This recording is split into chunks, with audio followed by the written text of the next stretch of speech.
They mocked him when he spoke. The silence that followed was brutal. Elias Mercer's hands were shaking. Not from fear, though there was plenty of that, but from the effort of holding still, of not flinching, of keeping his voice steady while 12 pairs of eyes watched him like he was something that had crawled out from under a rock. The conference room had gone quiet in that specific way that meant people were enjoying themselves. The kind of silence that comes right after a good joke. Right after someone gets torn apart in front of an audience. Dr. Richard Hawthorne leaned back in his chair at the center of the table, arms crossed, a smile playing at the corner of his mouth. Distinguished. Silver-haired. The kind of man whose voice filled rooms without effort. "I'm sorry," Hawthorne said, not sounding sorry at all. "But could you repeat that? I'm not sure we all caught it." Someone snickered. 2 seats down, a younger professor looked away. Elias felt the familiar tightness in his throat. The stutter that only ever came when it would hurt him most. He'd rehearsed this presentation 43 times. Timed every slide. Memorized every transition. He knew what he'd found in that excavation site would change everything. He also knew that none of that mattered if Hawthorne decided it didn't. The laptop was still open in front of him. His research. 14 months of work. But there was something else in his bag. Something he'd been carrying for 2 years, waiting for exactly this moment. The question was whether he had the courage to use it. Or whether he'd walk out of this room the same way he'd walked out of 100 others. Silent, dismissed, erased. Before we dive deep into this jaw-dropping story, quick pause. Drop a comment below and let me know where in the world you're watching from today. I love seeing our global Curious Chronicles family light up the map. If you're already hooked and craving more inspiring and captivating stories that poke curiosity like this one, hit that subscribe button right now and turn on notifications. We drop beautiful, heart-pounding stories every week that you seriously don't want to miss. So let's dive right into it. 3 hours earlier, Elias had sat in his car in the university parking lot, engine off, watching his breath fog the windshield. The building in front of him was brick and glass and old money, the kind of place where people spoke in measured tones about legacy and tradition, where adjunct professors called each other doctor with a reverence that bordered on religious. Elias had never belonged here. He'd tried once. Spent 6 years in a PhD program, sleeping 4 hours a night, teaching undergrad sections for poverty wages, building a dissertation that his advisor, Dr. Richard Hawthorne, had called promising but unfocused. Then, 2 weeks before his defense, Hawthorne had refused to sign off. The methodology isn't rigorous enough. The argument lacks institutional grounding. Perhaps you should consider revising and resubmitting next year. There hadn't been a next year. Elias had finished the degree at a different university, with a different advisor, 18 months later. By then, the academic job market had moved on. No one returned his emails. No one remembered his name. So he'd gone independent. Contract archaeology. Environmental surveys for construction companies. Checking boxes on impact reports so developers could pour concrete over whatever history happened to be in the way. It wasn't what he'd planned. But it was something. And then, 14 months ago, he'd found the site. Rural Maryland. A property survey ahead of a planned subdivision.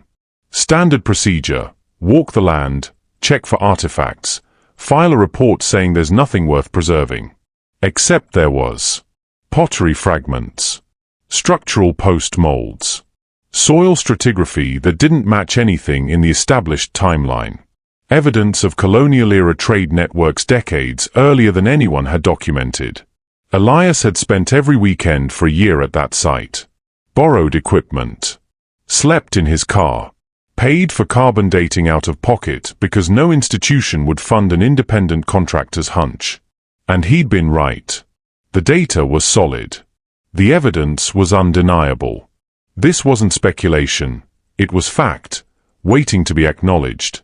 But facts didn't matter without a platform. So he'd done what he'd promised himself he'd never do again. He'd reached out to Hawthorne. "Dr. Hawthorne, I hope this email finds you well. I've been working on a site in Maryland that I believe you'd find interesting. I'm attaching my preliminary findings and would be grateful for your expert assessment. The response had come 3 days later. Elias, interesting work, though quite preliminary as you note. Not ready for publication in its current form. Happy to discuss further if you'd like to develop this into something more rigorous. Elias had felt something loosen in his chest. Validation. Maybe. Or just the relief of not being ignored. They'd exchanged a few more emails. Hawthorne had asked for the raw data, soil samples, ceramic typology, stratigraphic profiles. Elias had sent everything. Then the correspondence had stopped. No follow-up. No feedback. Nothing. Elias had assumed he'd been dismissed again. That his work had been found wanting in some way he'd never fully understand. Until 7 months later, when he'd seen the article. Journal of Colonial Studies. Peer-reviewed. Published under Hawthorne's name. Reassessing Trade Networks in the Mid-Atlantic, 1670 to 1710. Elias had read the abstract with a strange, floating sense of unreality. Then he'd read the introduction. Then the methodology section. And then he'd recognized his own words. Not paraphrased. Not cited. Not acknowledged. Verbatim. Entire paragraphs lifted from the field notes he'd sent Hawthorne in confidence. Data tables with the same formatting, even the same typo he'd made in a header label. His discovery. His year of work. Published under someone else's name. Elias had sat at his kitchen table that night, staring at the article on his laptop screen until the words blurred. He could report it. File a complaint with the journal, with the university. But he knew how that would go. He was nobody. A contractor with a finished too-late PhD and no institutional backing. Hawthorne was a tenured professor with 30 years of publications and a network of colleagues who'd vouch for his integrity without question. It would be Elias's word against a man whose word was currency. So he'd made a different choice. He'd started gathering evidence. Not just of this one article, but of everything. He'd gone through Hawthorne's publication history with a fine-tooth comb. Cross-referenced phrases. Checked citations. Looked for patterns.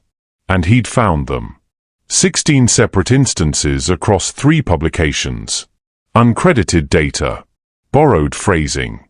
Ideas that had originated in emails from junior researchers and contract workers who'd made the same mistake Elias had, trusting that consultation meant collaboration. It had taken him 2 years to build the case. 2 years of quiet, methodical documentation while he worked other jobs, other sites, other projects that barely paid rent. And now he was here. In the parking lot of a university that had never wanted him, about to walk into a room where he'd be outnumbered and outranked and dismissed before he even opened his mouth. Elias picked up his messenger bag from the passenger seat. Inside was his laptop, his presentation on the Maryland site, and a manila folder containing 2 years of evidence. He got out of the car. The air was cold enough to sting. He walked toward the building, and he didn't look back. The soil came away in layers. Elias worked slowly, brush in one hand, trowel in the other, photographing every centimeter before he moved deeper. The sun had been up for 3 hours, and he'd already gone through 2 bottles of water. His knees ached from kneeling in the trench. His lower back sent up small complaints every time he shifted position. He didn't care. Because 15 centimeters down, in a soil layer that shouldn't contain anything interesting, there was something that didn't belong. The pottery fragment was small, no bigger than his palm, but the glaze pattern was wrong. Too refined. Too early. He'd seen enough colonial-era ceramics to know what traders were using in the 1690s, and this wasn't it. This was older. Maybe decades older. Elias set down his brush and pulled out his field notebook, the pages already warped from humidity and dirt. He sketched the fragment's position, noted the soil color and texture, recorded the depth. Then he carefully extracted it and placed it in a labeled bag. His hands were steady, but his mind was racing. If this was what he thought it was, the entire timeline of Mid-Atlantic trade networks would need revision. Academic papers would need corrections. Museum exhibits would need updating. And he'd found it on a random Tuesday, on a contracted environmental survey for a housing development that would break ground in 6 months. The property owner, a development company out of Baltimore, had hired him for exactly this reason. State law required archaeological assessment before major construction. Most of the time it was a formality. Most of the time, there was nothing to find. Elias had been on site for 3 days. He had 11 days left before he had to submit his report. He went back to work. By late afternoon, he'd found 4 more fragments. All from the same soil layer. All with the same refined glaze work that shouldn't exist in this location at this depth. He sat back on his heels, staring into the excavation unit, and let himself think through what this meant. The site was 8 miles from the nearest documented colonial settlement. The land records showed it as agricultural use, farms, timber harvesting, nothing notable. No recorded structures. No mention in historical documents. But someone had been here. Someone had been trading high-quality ceramics in this region 30 to 40 years earlier than anyone knew. Elias pulled out his phone and took reference photos from 6 angles.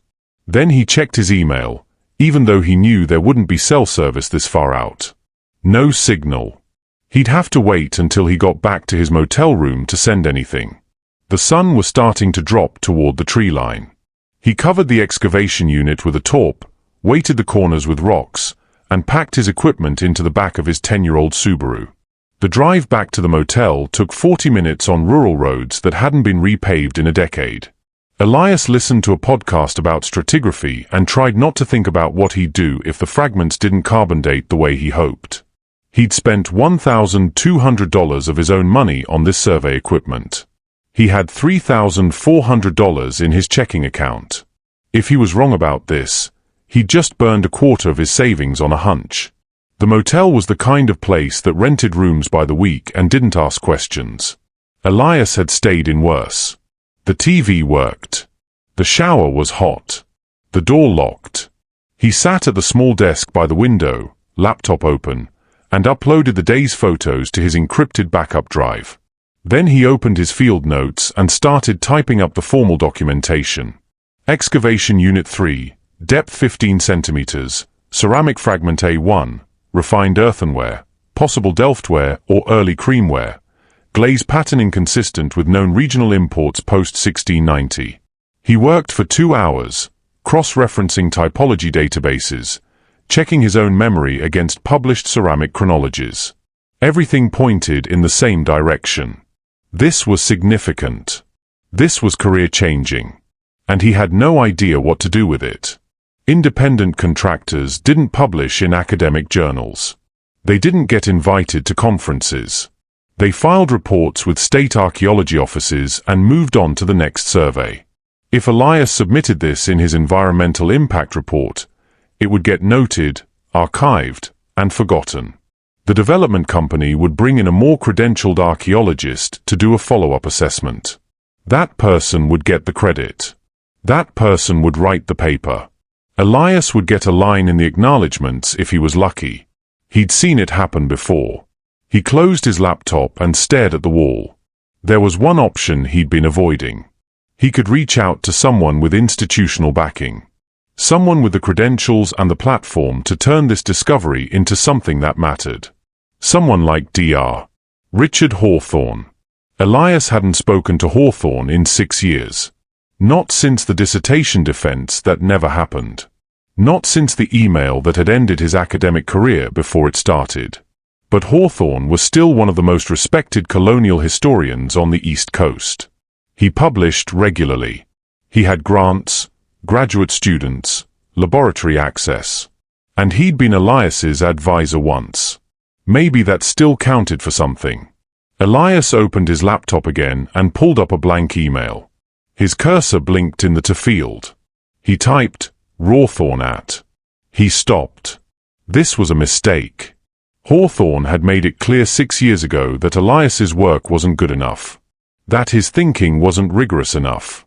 That he didn't belong in academic archaeology. Why would this be any different? Elias deleted the email address. Then he sat there for 10 minutes, staring at the empty field. Finally, he typed it again. Dr. Hawthorne, I hope this email finds you well. I've been working on a site in Maryland that I believe you'd find interesting. I'm attaching my preliminary findings and would be grateful for your expert assessment.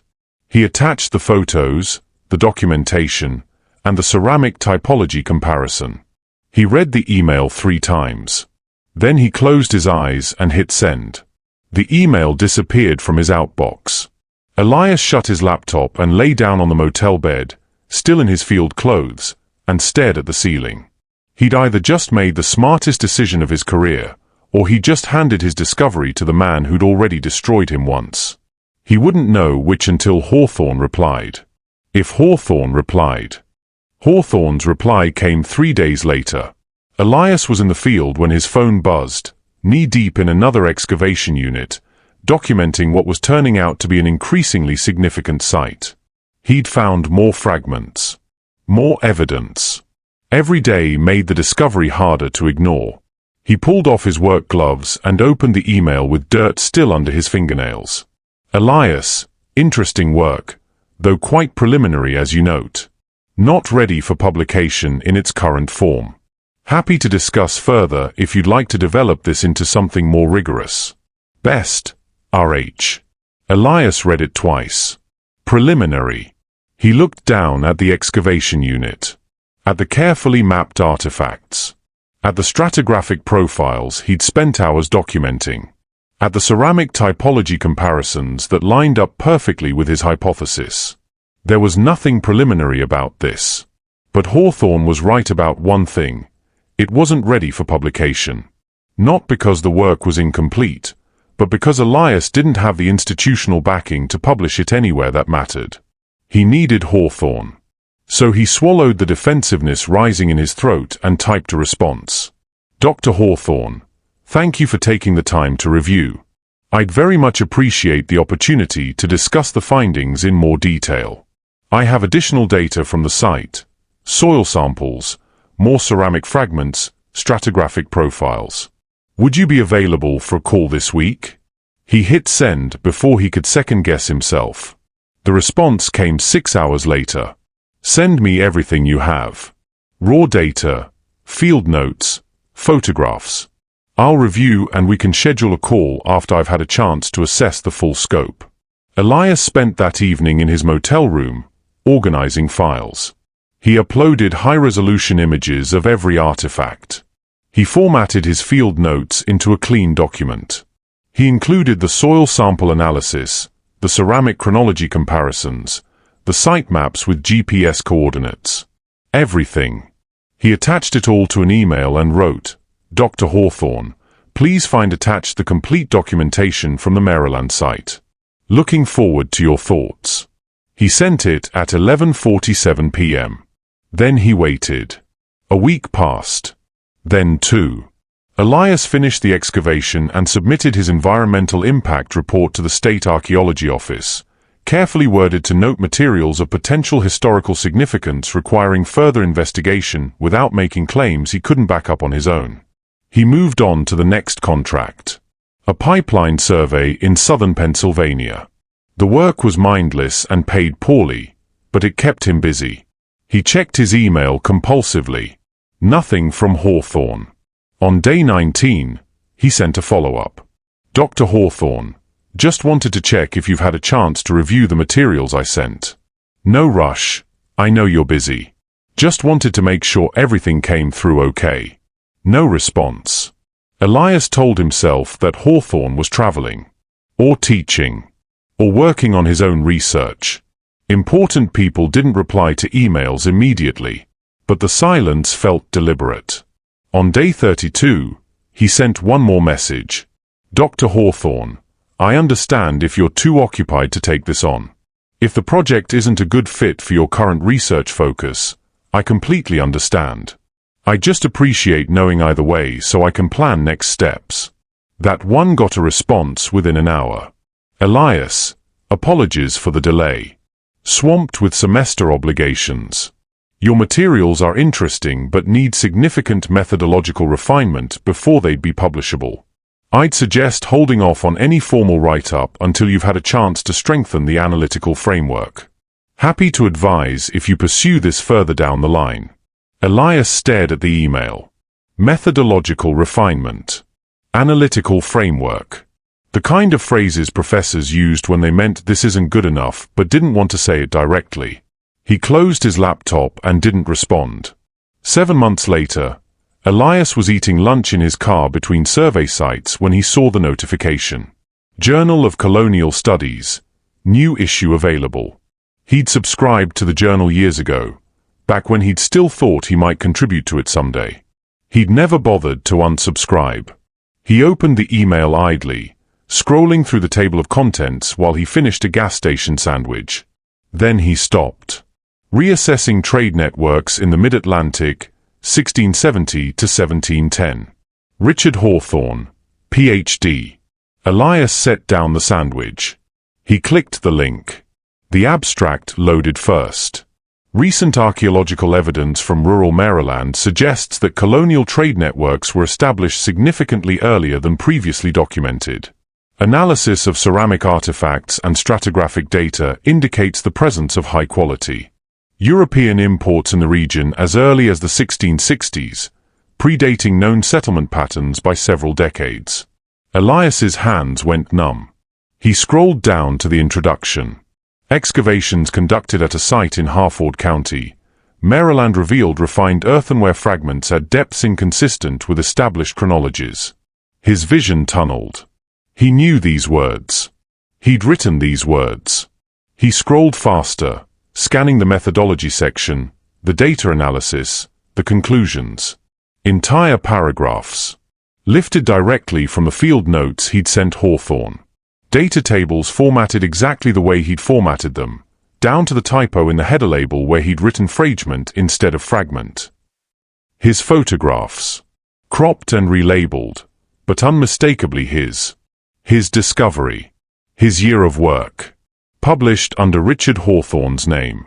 Elias sat in his car in the parking lot of a rural gas station and read the article 3 times, looking for his name somewhere in the citations, the acknowledgements, anywhere. It wasn't there. He opened his email and pulled up the messages he'd sent Hawthorne. The timestamps were clear. March 2024. 7 months before the article's submission date. He'd sent everything in confidence. Asking for consultation. For mentorship. And Hawthorne had taken it. Elias's phone rang. He ignored it. It rang again. He looked at the screen. Unknown number. He answered. Mr. Mercer? This is Dr. Margaret Collins from the university. I'm the head of the history department. Do you have a moment to talk? Elias's throat was dry. Yes. I'm calling about a review board meeting we're scheduling for next month. We received your application to present findings from your Maryland excavation work, and would like to offer you a slot on February 3rd. Would that work for your schedule? Elias hadn't submitted any application. I'm sorry, he said slowly. I didn't apply to present anything. There was a pause. Oh. I apologize. I must have the wrong information. We have a request here submitted through our archaeological consultation program. It lists you as the primary researcher on a colonial trade site assessment. Who submitted the request? Another pause. Dr. Hawthorne. He indicated you'd be presenting preliminary findings and requested a formal review. Is that not accurate? Elias looked at the journal article still open on his phone. At Hawthorne's name at the top. At his own work published without permission, without credit, without acknowledgement. Mr. Mercer. I'll be there, Elias said. He hung up. He sat in his car for 20 minutes, not moving. Then he opened his laptop and started making copies of everything. Every email. Every time-stamped file. Every piece of documentation that proved the work was his. He didn't know what Hawthorne was planning, but he knew it wasn't going to end with an apology. Elias didn't sleep that night. He sat at the desk in his apartment, a studio in a converted warehouse that smelled like industrial cleaning solution, and opened every publication Hawthorne had authored in the last 5 years. 17 articles. 4 book chapters. 2 edited volumes. He started reading. By 3 a.m., he'd found the second instance. A 2023 article on maritime trade routes. The data tables looked familiar. Not his work this time, but the formatting was identical to what he'd seen in his own stolen research. The same unconventional citation style. The same awkward phrasing in the methodology section. Elias pulled up the article's metadata and checked the submission date. Then he searched the university's public archaeology database for any projects that matched the geographic region and time period. He found a thesis. Unpublished. Written by a graduate student named Andrea Chen in 2022. He compared the text. Whole sections matched Hawthorne's article. Verbatim. Chen's thesis was dated 8 months before Hawthorne's submission. Elias sat back in his chair and stared at the screen. This wasn't a one-time mistake. This was a pattern. By dawn, he'd found 4 more instances. Different researchers. Different projects. All unpublished work that had somehow ended up in Hawthorne's publications with no attribution, no credit, no acknowledgement. A field report from a contract archaeologist in Virginia. A conference presentation from a postdoctoral fellow. A grant proposal from a junior faculty member at a different university. Hawthorne had taken from all of them. Elias pulled up a blank document and started building a spreadsheet. Publication title. Date. Original source. Submission timeline. Evidence of overlap. He worked methodically, cross-referencing metadata, comparing phrasing, documenting every instance where Hawthorne's published work contained material that had originated elsewhere. By the time the sun came up, he had 16 separate cases documented. 16 researchers whose work had been stolen. And none of them had said anything. Elias leaned back and rubbed his eyes. His head hurt. His vision was blurry from staring at the screen. He could walk away. He could show up to the review board meeting, present his findings like nothing had happened, and let Hawthorne take credit for setting up the presentation. Play the role of the grateful mentee. Accept whatever scraps of recognition Hawthorne was willing to share. It would be easier. It would be safer. But then he thought about Andrea Chen. About the Virginia contractor. About the postdoc who'd probably spent years building that conference presentation only to see it published under someone else's name. About all the people who'd trusted Hawthorne the same way Elias had. He opened a new browser tab and searched for the university's ethics reporting system. The form was designed for anonymity. No names required. Just a description of the allegation and supporting documentation. Elias spent 3 hours writing the report. He kept the language clinical. Factual. He listed each instance of plagiarism with timestamps, metadata comparisons, and side-by-side text analysis. He included links to the original sources where they were publicly accessible. He noted patterns in submission timelines, how Hawthorne consistently published work within months of receiving consultation requests from junior researchers. He attached everything. Then he read it through one more time. This would end his career. Maybe not immediately. Maybe not officially. But Hawthorne had connections everywhere. If this report went public, if there was an investigation, Hawthorne would know who'd filed it. There was no real anonymity in a field this small. And even if the allegations stuck, even if Hawthorne faced consequences, Elias would be marked. The person who'd accused a senior colleague. The contractor who'd gone after a tenured professor. No one would hire him after this. No one would trust him. He moved his cursor to the submit button. His hand hovered over the mouse. He thought about the review board meeting. About standing in front of Hawthorne and a room full of academics and presenting work that Hawthorne had already claimed as his own. About the silence that would follow when he tried to object. He clicked submit. The page refreshed. A confirmation message appeared. Your report has been received and assigned case number 2025 AE0847. The Office of Academic Ethics will review your submission and contact you if additional information is needed. Please retain this case number for your records. Elias copied the number into a text file and closed the browser. Then he sat in the quiet of his apartment and waited for the panic to set in. It didn't come. Instead, there was just a hollow certainty that he'd crossed a line he couldn't uncross. The email from Margaret Collins came 4 days later. Elias was in the field, a routine survey in Delaware, the kind of work that required more paperwork than actual archaeology, when his phone buzzed. Mr. Mercer, thank you for your recent submission to our office. I've reviewed the documentation you provided and would like to schedule a confidential call to discuss next steps. Would you be available tomorrow at 2 p.m.? This is a time-sensitive matter. Best regards, Dr. Margaret Collins, Department Head, History. Elias read the email 3 times. Confidential. Time-sensitive. She knew it was him. Of course she knew. He checked the time. 4:47 p.m. The call was in less than 22 hours. He typed a response with hands that weren't quite steady.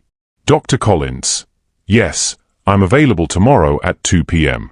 Should I call a specific number? The reply came within minutes. I'll call you. Please ensure you're in a private location where we can speak freely. Elias put his phone back in his pocket and looked out at the empty field he was supposed to be surveying. He'd filed the report anonymously. But Margaret Collins had just confirmed she knew exactly who he was. Which meant one of 2 things. Either she was taking the allegations seriously and wanted to build a case, or she was warning him to back off before he destroyed himself. He wouldn't know which until she called. That night, Elias pulled up Hawthorne's faculty page on the university website. The photo showed a distinguished man in his early 60s. Silver hair. Expensive suit. The kind of smile that appeared in alumni magazines and grant announcements. Below the photo was a list of honors.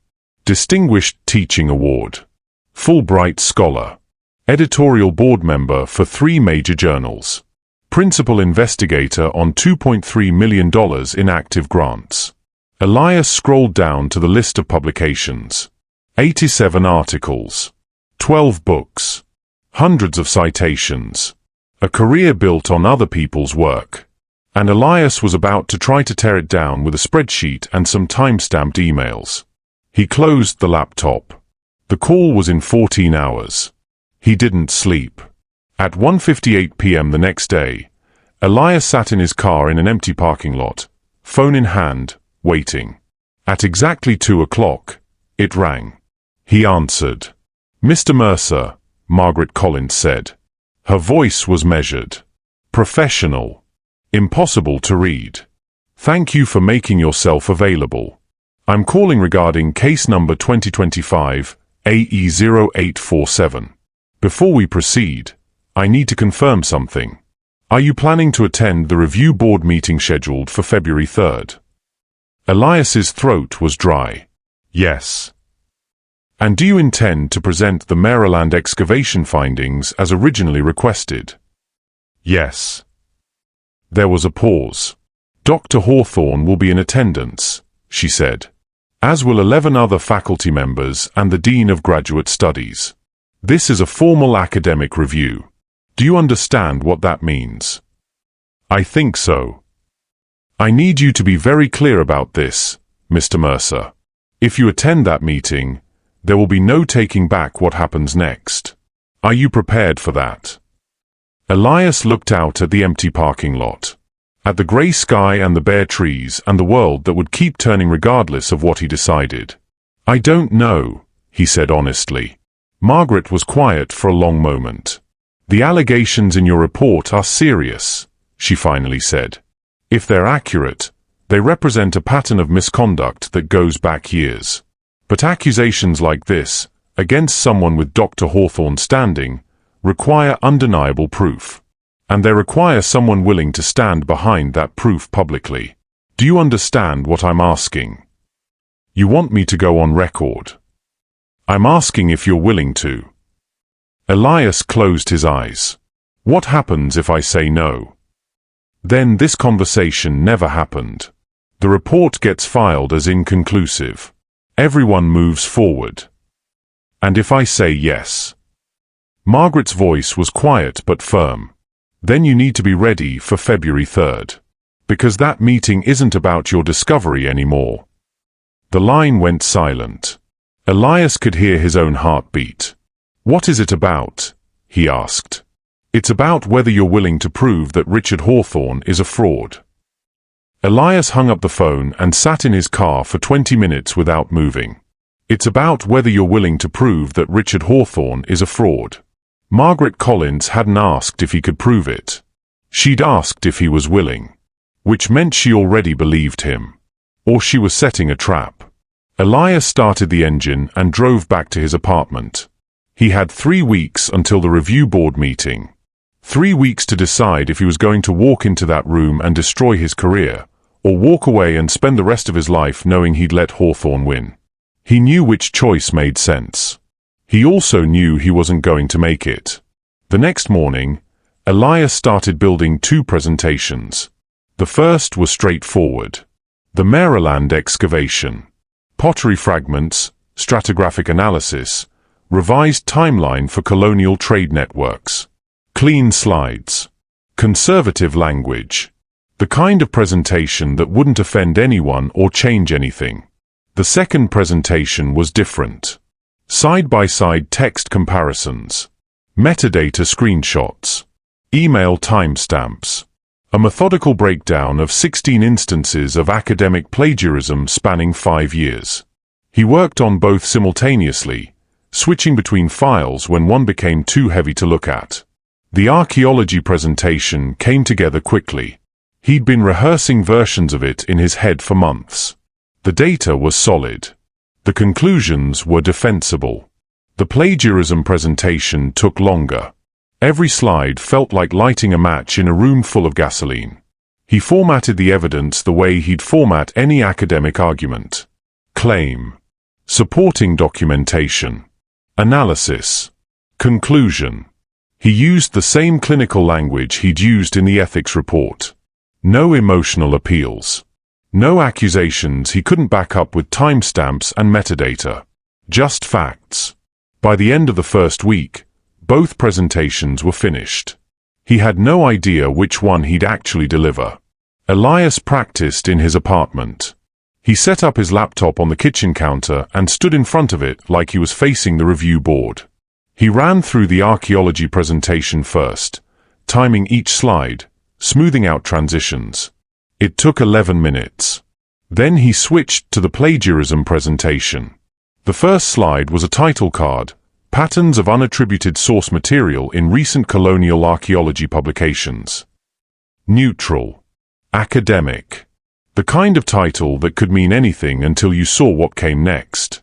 Elias advanced to the second slide. A side-by-side comparison. On the left, a paragraph from his field notes dated March 2024. On the right, the same paragraph from Hawthorne's journal article, published 7 months later. He read the text out loud, voice steady, like he was presenting at a conference. The ceramic fragments recovered from Excavation Unit 3 demonstrate typological characteristics inconsistent with established regional chronologies for the late 17th century. His voice caught on the last word. He stopped. Started over. The ceramic fragments recovered from Excavation Unit 3. The stutter came back. The one that only surfaced when the stakes were highest. He tried again. And again. By the 20th attempt, he could get through the slide without stammering. By the 40th, he sounded almost confident. He practiced every night for 2 weeks. Some nights he ran through the archaeology presentation. Safe. Unremarkable. The version of himself that institutions could tolerate. Other nights he practiced the plagiarism presentation, speaking to an empty room like it was full of people who wanted him to fail. He still didn't know which presentation he'd give. On January 28th, 6 days before the meeting, Elias received an email from Hawthorne. Elias, looking forward to your presentation next week. I've taken the liberty of reviewing the review board roster and wanted to give you a heads up on the audience. You'll be presenting to senior faculty from 3 departments, plus the graduate dean. These are rigorous evaluators, so I'd encourage you to focus on methodology and avoid overstating your conclusions. Happy to do a practice run if you'd like feedback beforehand. Best, RH. Elias read the email twice. Avoid overstating your conclusions. Translation: don't claim credit for anything Hawthorne had already published under his own name. Happy to do a practice run. Translation: let me see what you're planning so I can prepare defense. Elias didn't reply. 2 days later, another email arrived. Elias, just checking in. Did you see my previous message? Also wanted to confirm. You're planning to present the Maryland site findings, correct? I want to make sure the board has the right context. Let me know if you need anything. RH. Elias stared at the screen. Hawthorne was worried. Which meant Margaret had told him something. Or Hawthorne had figured out that the ethics complaint existed and was trying to determine if Elias was the source. Either way, the pretense of mentorship was cracking. Elias typed a response. Dr. Hawthorne, thank you for the guidance. Yes, I'll be presenting findings from the Maryland excavation. See you on the 3rd. He hit send before he could second-guess the wording. Vague enough to be meaningless. Specific enough to sound cooperative. He had no intention of cooperating. The night before the meeting, Elias couldn't sleep. He sat at his desk, both presentations open on his laptop, and tried to make a decision. If he presented the archaeology, nothing would change. Hawthorne would sit in the audience, ask a few condescending questions, and position himself as the senior expert who'd graciously allowed a contractor to present preliminary findings. Elias would be dismissed. The discovery would be absorbed into Hawthorne's broader research agenda. And the plagiarism would continue. If he presented the evidence, everything would change. Hawthorne's career would collapse. The university would launch an investigation. Journals would retract articles. Graduate students would be reassigned to new advisors. And Elias would be the person who destroyed a decorated professor's legacy. Every institution in the field would know his name. None of them would hire him.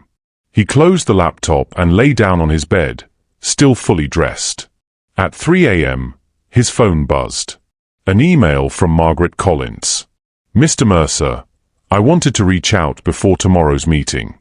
You should know that the board has been briefed on the nature of the review. This is not a standard academic presentation. When you enter that room, there will be expectations. I can't tell you what to do. But I can tell you that if you're going to make an accusation of this magnitude, you need to be absolutely certain.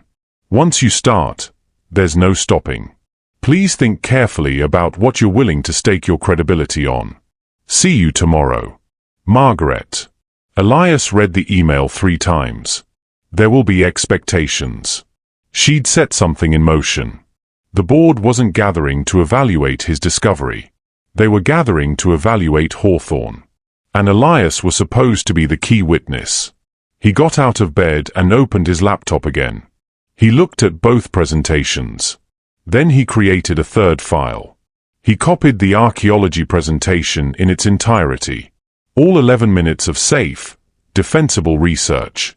Then, at the end, he added a single slide from the plagiarism presentation. Just one. The side-by-side comparison of his field notes and Hawthorne's published article. No explanation. No accusations. Just the evidence. He saved the file as final_presentation_February 3.pptx. Then he packed his bag, set an alarm for 6 a.m., and tried to sleep. He didn't succeed. At 8:47 a.m. on February 3rd, Elias stood in the parking lot of the university, looking up at the building where his career had ended 6 years earlier. The review board meeting was scheduled for 10 a.m.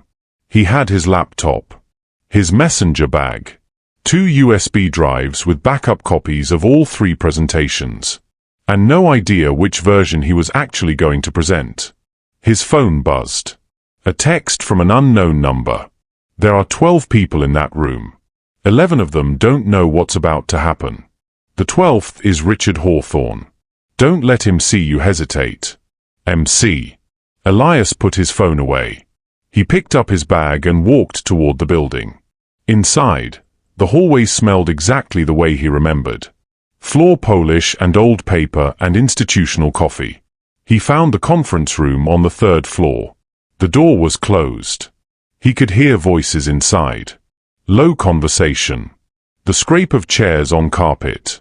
He checked his watch. 9:53 a.m. 7 minutes. He reached for the door handle. Then he heard Hawthorne's voice, muffled but unmistakable, from inside the room. Appreciate everyone making time for this. I think you'll find that Mr. Mercer's work, while enthusiastic, raises some important questions about methodological rigor in contract archaeology. It's a good learning opportunity. Someone laughed quietly. Elias's hand tightened on the door handle. He could still leave. He could walk away, send an apologetic email, and go back to pipeline surveys and environmental assessments. Or he could open the door. He thought about Andrea Chen. About the Virginia contractor. About all the researchers whose work had been stolen and buried. He thought about the pottery fragments he'd found in Maryland. About 14 months of work. About sleeping in his car and paying for carbon dating out of his own savings. He thought about the stutter that would come back the moment Hawthorne started talking. Then he opened the door. 12 faces turned toward him. Hawthorne was seated at the center of the table, exactly where Elias had known he'd be. Distinguished. Confident. Already smiling like this was a formality. Elias walked to the front of the room and set down his bag. "Good morning," he said. His voice didn't shake. Not yet. Elias connected his laptop to the projector while 12 people watched in silence. His hands were steady. That surprised him. The title slide appeared on the screen behind him. Colonial Trade Networks in Rural Maryland. New Archaeological Evidence. Safe. Professional. Exactly what they were expecting. Margaret Collins sat at the far end of the table, notepad open, pen in hand. She didn't look at him. Hawthorne was 3 seats to her right, leaning back in his chair with the casual confidence of someone who'd sat through 1,000 presentations just like this one. The others were strangers. Department heads. Senior faculty. The kind of people whose signatures appeared on hiring letters and grant approvals. "Thank you all for being here," Elias began. His voice sounded thin in the large room. "I'm Elias Mercer. I'll be presenting findings from an excavation site in Hawthorne County, Maryland, conducted between..." "Excuse me." Hawthorne raised one hand slightly, not quite interrupting but close enough. "Before we begin, could you clarify your current institutional affiliation? I don't see it listed in the meeting materials." Elias felt the familiar tightness in his throat. "I'm an independent contractor," he said. "I work primarily on environmental impact." Independent. Right. Hawthorne smiled.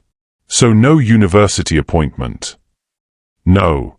No active research grants?" "No." Hawthorne nodded slowly, like this confirmed something. "I just want to make sure we all understand the context. Please, continue." Elias advanced to the next slide. A map of the excavation site. GPS coordinates. Soil composition data. He walked through the methodology. Excavation units. Stratigraphic layers. The careful, methodical work of documenting everything before interpretation. He was 2 minutes into the presentation when Hawthorne interrupted again. "I'm sorry, but could you explain your sampling strategy? It's not clear from the slide how you determined excavation placement." Elias paused. "I used a systematic grid based on initial survey results and..." "A systematic grid." Hawthorne leaned forward slightly. "And who supervised this excavation? Was there a principal investigator?" "I was the principal investigator." You supervised yourself.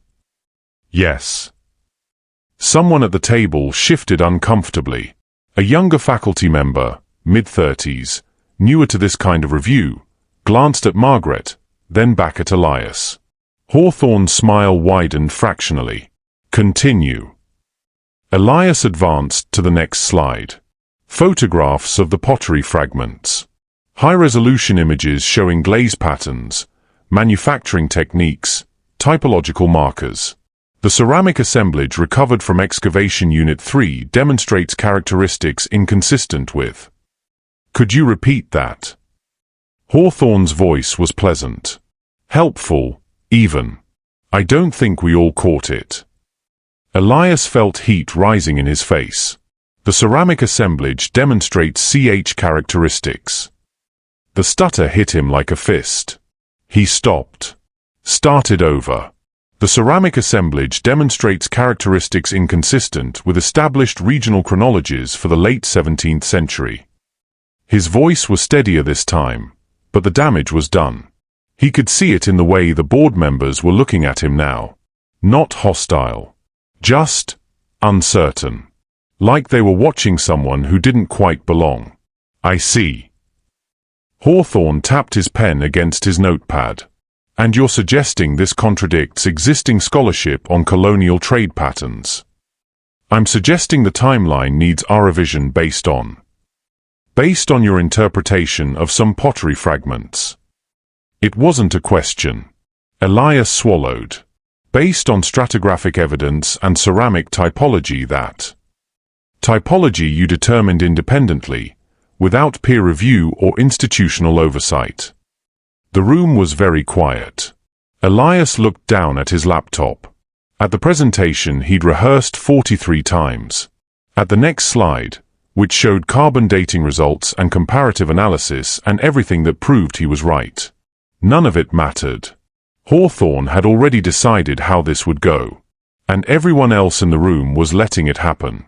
Elias's finger hovered over the trackpad. He could advance to the next slide.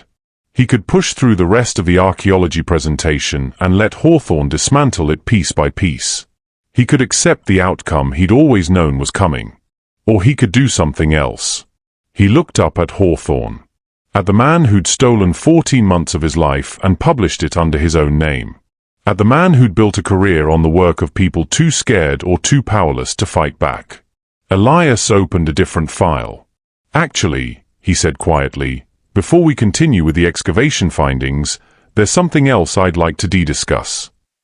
The room temperature seemed to drop.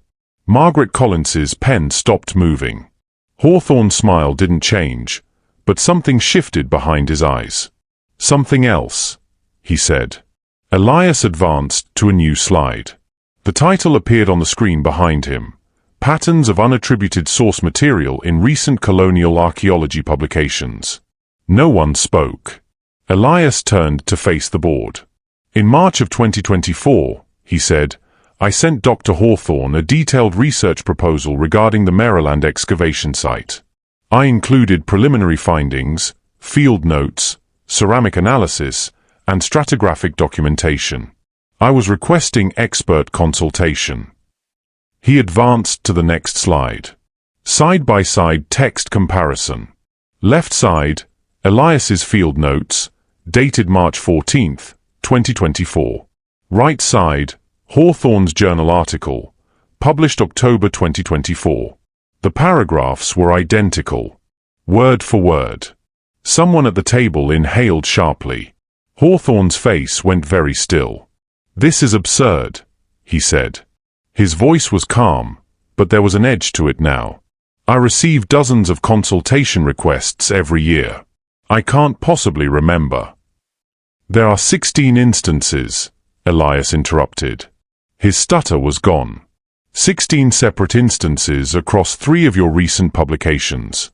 I've documented all of them. Viva Bartim paragraphs. Uncredited data.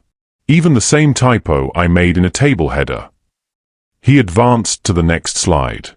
Email timestamps. Metadata comparisons. Submission dates.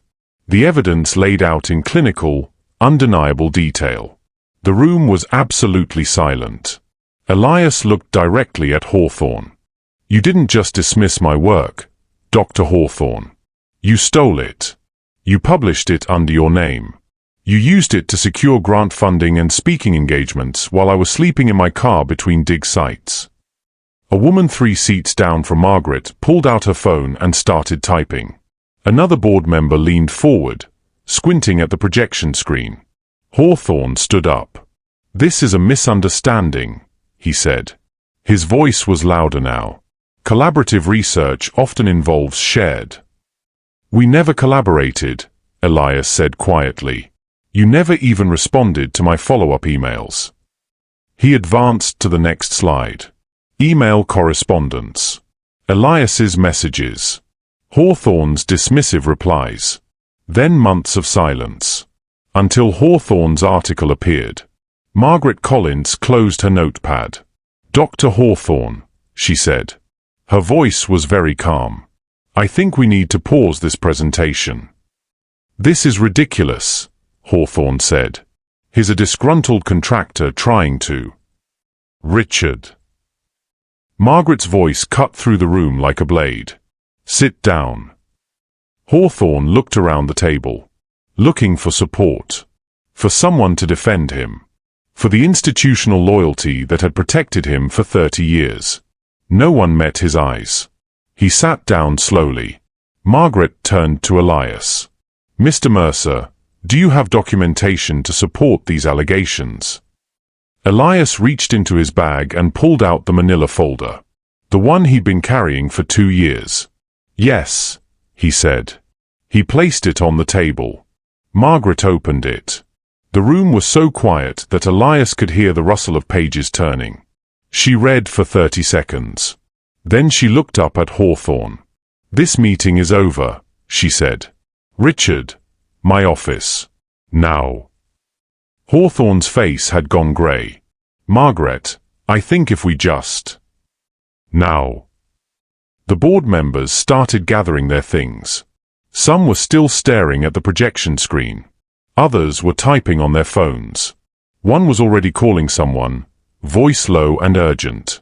Elias stood at the front of the room, laptop still open, and watched it happen. Hawthorne walked past him toward the door. He stopped, turned, looked at Elias with an expression that was equal parts fury and something else. Something that looked almost like fear. "You have no idea what you've just done," Hawthorne said quietly. Then he was gone. The room emptied quickly. In less than 2 minutes, Elias was alone. He closed his laptop with hands that were shaking now. The adrenaline was wearing off, replaced by something that felt like vertigo. He'd done it. He'd actually done it. And now he had no idea what came next. His phone buzzed. A text from Margaret Collins. "Don't leave the building. We need to talk. Conference room B, 3rd floor. 10 minutes. Elias picked up his bag. He walked out into the hallway, past clusters of board members speaking in urgent, hushed tones. Past a younger professor who was already pulling up Hawthorne's publication history on her laptop. Past the conference room where 6 years ago, his academic career had ended before it started. He found conference room B. The door was closed. He could hear voices inside. He checked his phone. 8 minutes since Margaret's text. He waited. At exactly 10 minutes, the door opened. Margaret stood in the doorway. Behind her, Elias could see 2 other people. The university's legal counsel. And someone else he didn't recognize. Margaret's expression was unreadable. "Come in," she said. Elias walked into the room. The door closed behind him. "Sit down, Mr. Mercer," the legal counsel said. "We have some questions about the documentation you just presented, and about who else you've shared this information with." Elias Saturday. Margaret was watching him with an expression he couldn't quite read. "Before we begin," she said, "I need you to understand something. What happened in that room today, that changes everything. For Hawthorne, for the university, and for you." She paused. The question now is whether you're prepared for what comes next. Because once we open a formal investigation, there's no stopping it. And everyone involved will be examined, including you. The legal counsel opened a folder. We need to know if there's anything in your own work, any shortcuts, any questionable practices, anything that Hawthorne's attorneys might use to discredit you. Because they will look. And if they find something, this entire case collapses. Elias felt his stomach drop. I haven't. We're not accusing you of anything, Margaret said. We're protecting you. But we need complete honesty. Right now. The third person in the room, the one Elias didn't recognize, leaned forward.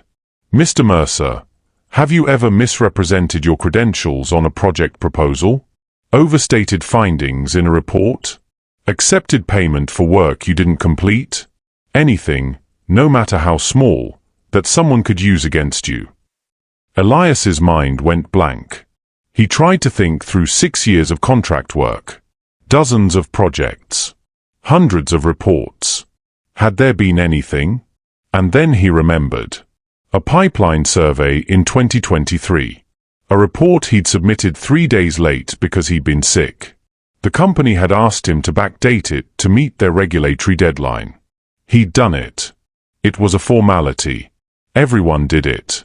But it was also fraud. The legal counsel was watching him. Mr. Mercer. Elias opened his mouth and realized he had no idea what to say. There was a report, Elias said slowly. In 2023. A pipeline survey in Pennsylvania. The company asked me to backdate the submission because they'd missed a regulatory deadline. The legal counsel's pen stopped moving. And did you? Elias nodded. I changed the date. It was 3 days. The work was complete. The findings were accurate. It was just a regulatory violation, the third person said flatly. The room went quiet. Margaret leaned back in her chair, eyes closed for a moment. How many people know about this? The legal counsel asked. The project manager. Maybe his supervisor. I don't know who else. Do you have documentation? Emails? Anything that shows they pressured you to do it? Elias tried to remember. Maybe. I'd have to check my archives. The legal counsel and the third person exchanged a look. This is a problem, the third person said. If Hawthorne's attorneys find this, and they will find it, they'll use it to argue that your entire case is based on fabricated evidence from an unreliable source with a history of falsifying reports. But it's not the same thing, Elias said. I backdated a submission by 3 days because a client asked me to. Hawthorne stole research and published it as his own for years. It doesn't matter. The legal counsel's voice was sharp. What matters is whether a jury or a review committee will believe you after Hawthorne's lawyers paint you as someone who lies on official documents. Margaret opened her eyes.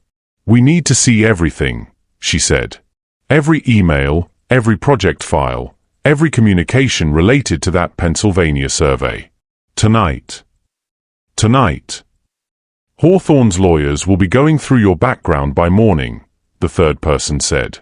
We need to know what they're going to find before they find it. And we need to decide whether this case can survive it. Elias felt the walls closing in. What if it can't? No one answered.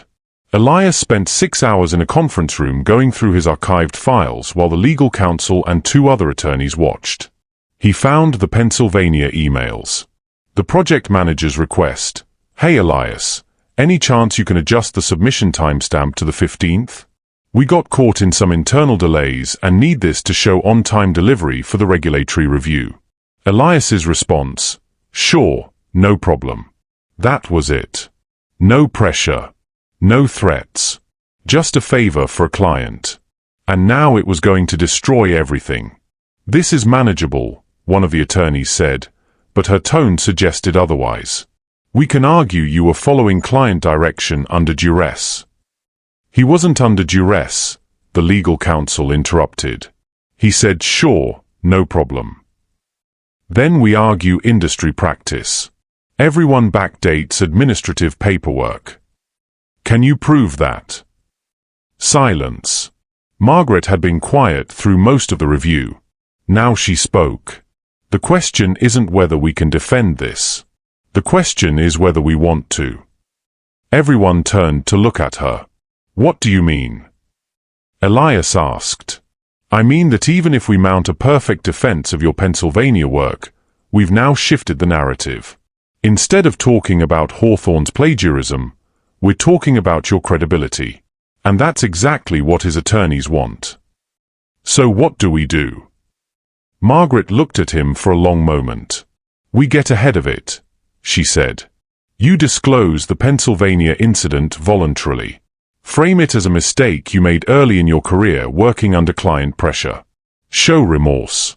Demonstrate that it's completely different from systematic plagiarism. Control the story before Hawthorne's lawyers do. That makes him look honest, one of the attorneys said. Shows he's willing to admit fault. It also gives Hawthorne's defense ammunition, the legal counsel countered. They'll get the ammunition either way, Margaret said. At least this way Elias delivers it himself. Elias's head was spinning. When would I need to do this? Tomorrow, Margaret said. We're scheduling a full faculty meeting to address the allegations against Hawthorne. You'll need to present your evidence formally. And you'll need to address any potential questions about your own professional conduct before they become questions. A faculty meeting? How many people? 70, maybe 80. Plus university administration. Possibly press. Elias felt his stomach drop. Press. This is a major academic scandal, the third person said. 30-year tenured professor accused of serial plagiarism. It's going to leak. Probably already has. Margaret's phone buzzed. She looked at it and her expression hardened. It leaked, she said. There's a post on an archaeology forum. Anonymous, but it includes details from today's presentation. She turned the phone so Elias could see. The post was titled, Breaking, Evidence of Widespread Plagiarism by Prominent Colonial Archaeologist Richard Hawthorne. Below that, excerpts from Elias's presentation. Screenshots of the side-by-side comparisons. Commentary from people who'd worked with Hawthorne, some defending him, others saying they'd suspected something for years. The post had 143 comments. It had been live for 27 minutes. Who posted this? Elias asked. Could have been anyone in that room, the legal counsel said. Or someone they told. Margaret stood up. We don't have until tomorrow, she said. We need to move now. Elias, can you be ready to present a full account of the plagiarism evidence, plus disclosure of the Pennsylvania incident, in 3 hours? 3 hours? Aye. Yes or no? Elias thought about the presentation he'd already built. About the 2 years of evidence he'd compiled. About the Pennsylvania report that was now threatening to invalidate everything. Yes, he said. Good. We'll schedule an emergency session for 8 p.m. Full review committee plus department heads. You'll have 30 minutes to present. Then questions. Then we vote on whether to launch a formal investigation. What happens if they vote no? Margaret looked at him steadily. Then Hawthorne walks away. And you're the contractor who made unsubstantiated accusations against a decorated professor. At 7:43 p.m., Elias stood outside the large lecture hall where the emergency session was being held. Through the door, he could hear voices. Lots of them. Someone had said 70 or 80 people. It sounded like more. His phone buzzed. A text from a number he didn't recognize. Don't do this. You still have time to walk away. I.H. Hawthorne. Elias stared at the message. Another buzz. You have no idea what you're up against. I've been in this field for 30 years. I have colleagues at every major institution. You're a contractor with a backlog of questionable work. They will destroy you. Elias's hands were shaking. Another message. I'm offering you a way out. We can settle this quietly. I'll acknowledge your contribution to the Maryland research. Co-authorship on the next publication. A formal recommendation for academic positions. You walk away with your career intact. Think about it. Elias read the messages 3 times. Co-authorship. Recommendation letters. Everything he'd wanted 6 years ago. All he had to do was stay silent about the theft. And the Pennsylvania report would never come up. His phone buzzed again. But this time it was Margaret. They're ready for you.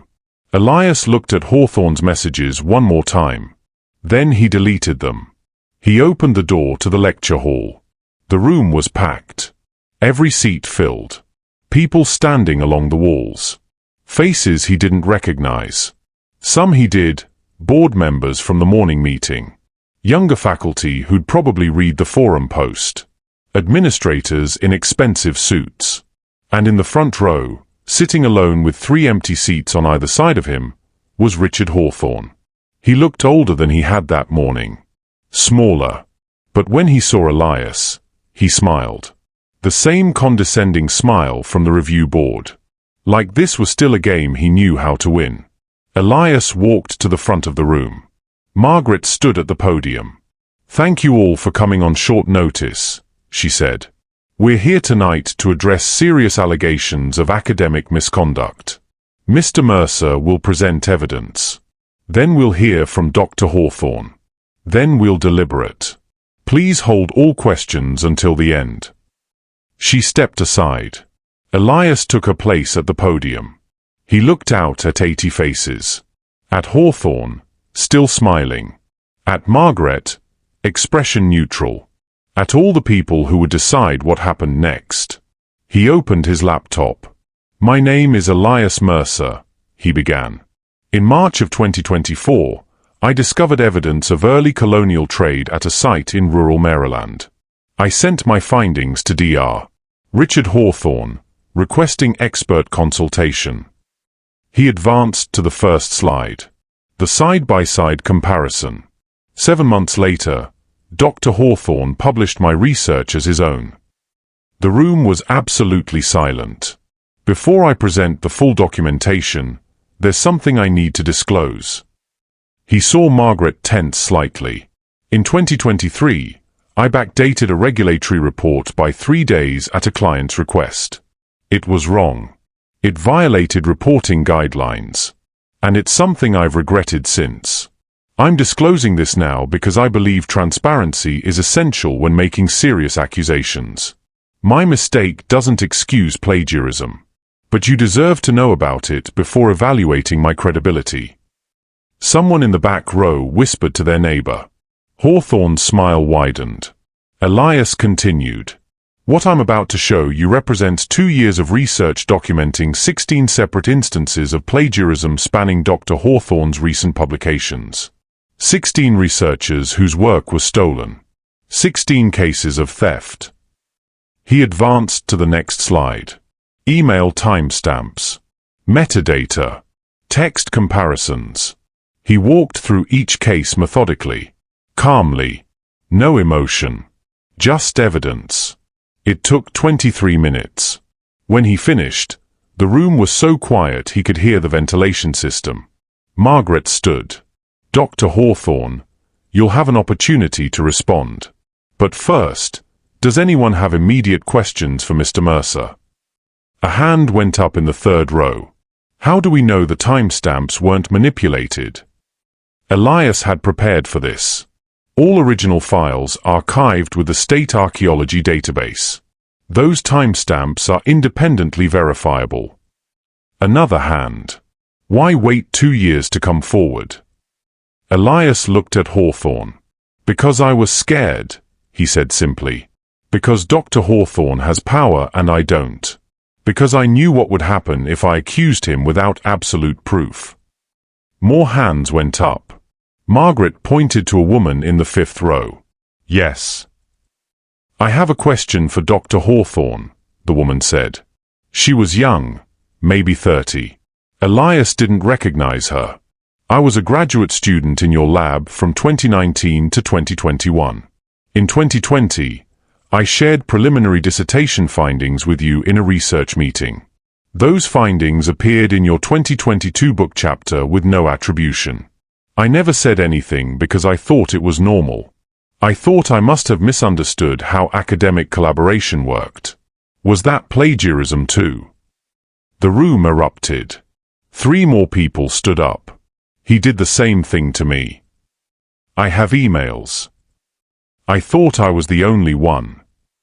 Margaret tried to restore order, but the damage was done. Hawthorne was standing now, face red, shouting something that no one could hear over the noise.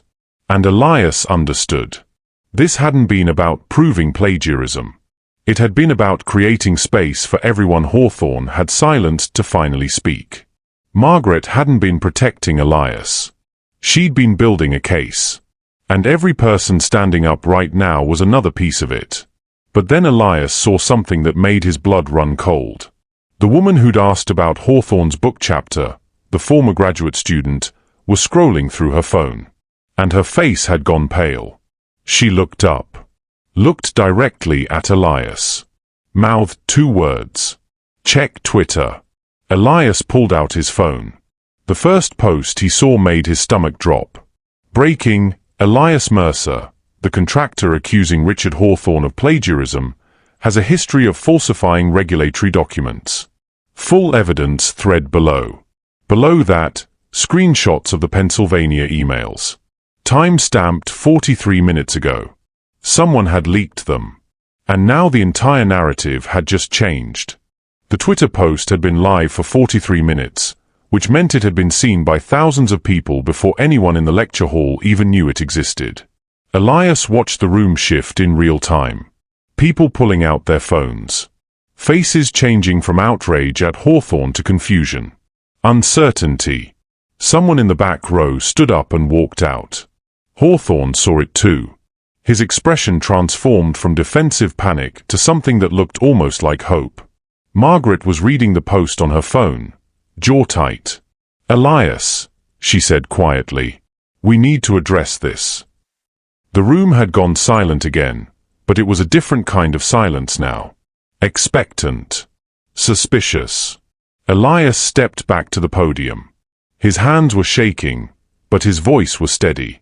"The post you're all reading is accurate," he said. "In 2023, I backdated a regulatory report by 3 days. I disclosed this earlier tonight because I knew it would come out. Because I'm not trying to hide anything." "But it undermines your credibility," someone called from the middle of the hall. "It might," Elias said. "But it doesn't change the evidence. Every timestamp I showed you tonight is independently verifiable. Every email is archived. Every metadata comparison can be reproduced. My mistake doesn't make Dr. Hawthorne's plagiarism disappear." Hawthorne stood. "This is exactly the problem," he said, voice carrying across the room. "We're being asked to destroy a 30-year career based on accusations from someone who admittedly falsifies documents. Someone with a grudge against me dating back to his failed dissertation defense." Murmurs rippled through the audience. "I never had a dissertation defense," Elias said quietly. "Exactly my point. You didn't complete the program properly, and now—" "I completed it," Elias interrupted. "At a different university. After you refused to sign off on my defense." Hawthorne's smile faltered. "I refused because the work wasn't ready. That's my job as an advisor, to maintain standards." The former graduate student who'd spoken earlier stood up again. "Is that why you took his methodology and published it yourself?" she asked. "To maintain standards." 3 more people stood. One of them was holding a laptop, turning it so the room could see the screen. "I have a draft of my 2020 thesis chapter," she said. "Dated 8 months before your publication. With your handwritten notes in the margins. Want to explain how that's maintaining standards?" The room erupted again. Margaret tried to restore order, but this time she wasn't trying very hard. Elias watched it happen with a strange detachment. This wasn't about him anymore.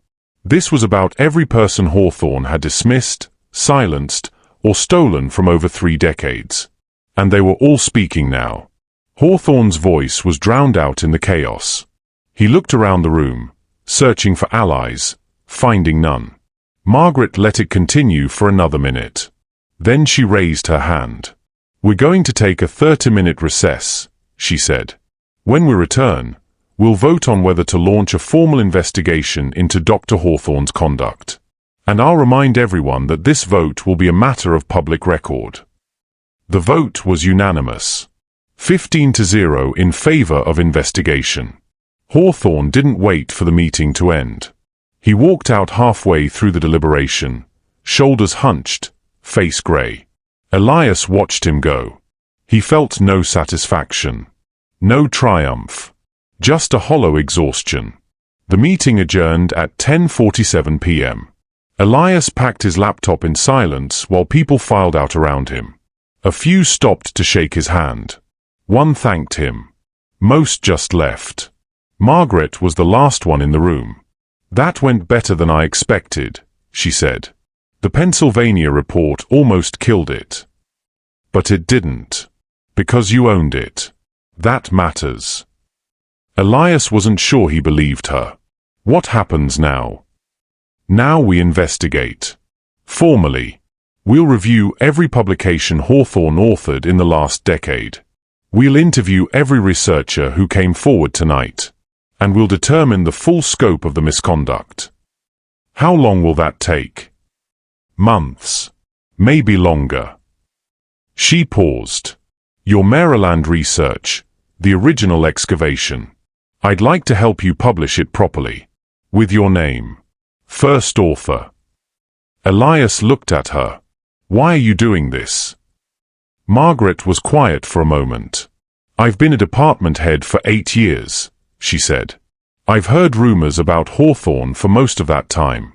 Junior faculty who left suddenly. Graduate students who changed advisors. Nothing concrete enough to act on. Until you walked in with 2 years of documentation." She picked up her bag. "You did something that most people wouldn't have the courage to do. And you did it knowing it might destroy you. That deserves recognition." She left him alone in the lecture hall. Elias sat in the empty room for a long time. Then he went home. The investigation took 4 months. In that time, Elias learned what it meant to be at the center of an academic scandal. Reporters called. Archaeology forums debated his credibility. Colleagues from old projects reached out, some supportive, others defensive of Hawthorne. The Pennsylvania report became a talking point. Some people saw it as proof that Elias was unreliable. Others saw it as the kind of minor infraction that everyone in contract archaeology had committed at some point. Elias stopped reading the comments. He focused on his work. Margaret helped him revise the Maryland excavation paper. They submitted it to the Journal of Colonial Studies, the same journal that had published Hawthorne's plagiarized version. The editor requested revisions, then accepted it. Early evidence of colonial trade networks in rural Maryland, a reassessment. Elias Mercer, Ph.D., principal investigator. The article was published in June. By then, the investigation into Hawthorne had concluded. 12 publications retracted. 7 more under review. Formal censure from 3 professional organizations. Hawthorne resigned before the university could terminate him. Elias heard about it in an email from Margaret. He read the news sitting in his car between survey sites, eating a sandwich from a gas station. He didn't feel victorious. He felt tired. In July, Elias received an offer. Not a job, consulting work. A university in Virginia was excavating an 18th-century settlement site and needed someone with expertise in ceramic chronology. The pay was decent. The timeline was flexible. And they'd listed him as principal investigator on the grant proposal. He took it. The work was slow and methodical. Graduate students rotated through the site, eager and earnest, asking questions about methodology and documentation. Elias taught them the things he'd learned sleeping in his car and paying for carbon dating out of his own savings. How to be thorough. How to be patient. How to build a case that couldn't be dismissed. In August, he received another offer. Then another. Small projects. Teaching opportunities. Consulting positions. Not enough to make him wealthy, but enough to make him stable. By September, he had more work than he could accept. He hired an assistant. A recent graduate who reminded him of himself 6 years ago. Eager, uncertain, trying to figure out if there was room for them in academia. There is, Elias told her. It's just harder than it should be. In late October, Elias drove back to Maryland. The development company had postponed construction on the site where he'd found the pottery fragments. New archaeological assessments were required. Extended excavation timelines. They'd hired him to lead the work. He stood at the edge of the property, looking out at the field where he'd spent 14 months working alone. The excavation units were still there, covered with tarps, exactly where he'd left them. He walked to the nearest unit and pulled back the top. The soil layers were intact, undisturbed. He crouched down, reached into the trench, and picked up a fragment he'd left in situ for further analysis. Refined earthenware. Delftware, probably. Evidence of trade networks that shouldn't exist according to the established timeline. Evidence that had changed everything. He turned the fragment over in his hands, feeling the weight of it. Someone called his name. He looked up. His assistant was walking across the field with another graduate student, both carrying equipment. Behind them, a university van was pulling into the makeshift parking area. Margaret had sent a team to help with the excavation. 3 students. 2 faculty consultants. Proper funding. Institutional support. Everything he'd needed 2 years ago. The assistant reached the excavation unit and peered down at the fragment in his hand. "Is that from the original assemblage?" she asked. "Yeah," Elias said. "Can I see?" He handed it to her. She examined it carefully, turning it in the light, noting the glaze pattern and thickness. "This is incredible," she said. "How did you even know where to dig?" Elias stood up, brushing dirt from his hands. "I didn't," he said honestly. "I just kept looking until I found something." The other graduate students started setting up the site grid. The faculty consultants were reviewing the excavation plan, discussing methodology, making notes. No one was questioning Elias's authority. No one was dismissing his expertise. He was the principal investigator. Not because someone had granted him permission, but because he'd earned it. The assistant handed the fragment back to him. "What should I work on first?" she asked. Elias looked out at the field. At the work ahead of them. At all the evidence still buried, waiting to be found. "Start with excavation unit 4, he said. "I think there's something there." She nodded and headed toward the equipment. Elias stayed at the edge of the trench for another moment, holding the pottery fragment. The sun was warm on his shoulders. The field was quiet except for the sound of his team unpacking tools and measuring grid coordinates. For the first time in 6 years, he didn't feel like he was trespassing. He didn't feel like he needed to justify his presence or apologize for his work.